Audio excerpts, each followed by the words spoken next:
नमस्कार। माली समाचार हिंदी में आपका स्वागत है। मैं दिनेश माली। आपातकाल देश के संवैधानिक इतिहास का सबसे शर्मनाक दौर। धनखड़ ने कांग्रेस पर साधा निशाना।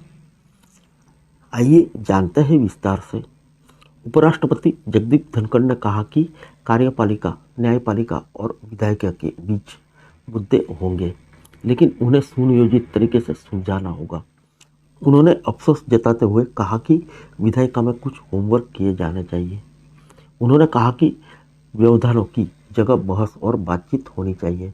उन्होंने इंदिरा गांधी सरकार में साल 1975 में आपातकाल लगाए जाने का भी जिक्र किया और इसे देश का संवैधानिक इतिहास का सबसे शर्मनाक दौर बताया। उन्होंने कहा कि लाखों लोगों को उनके मौलिक अधिकारों से वंचित कर दिया जाए, उन्हें जेल में डाल दिया जाए। सत्ता में बैठे लोग कभी भी इस स्तर तक नहीं गए थे। उन्होंने कहा, तब हम उम्मीद करते थे कि न्यायपालिका सामने आएगी। दुर्भाग्य से यह न्यायपालिका के लिए भी अंधकार का दौर था।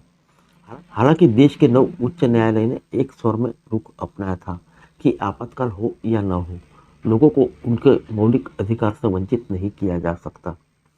उन्होंने कहा, लोग चाहते थे कि काश एडीएम जबलपुर मामले में सर्वोच्च न्यायालय ने 9 उच्च न्यायालयों के फैसले को पलटा नहीं होता।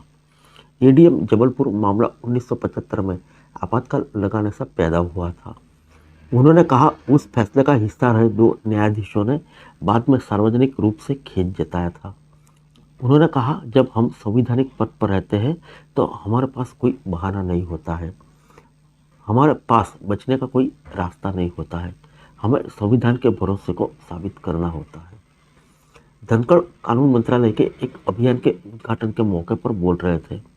उन्होंने कहा, संविधान ने हमें सब कुछ दिया है। अगर 3 संस्थान कार्यपालिका, न्यायपालिका और विधायिका अपनी सीमाओं में रहे तो भारत की प्रतिभाएं चमत्कार कर सकती है।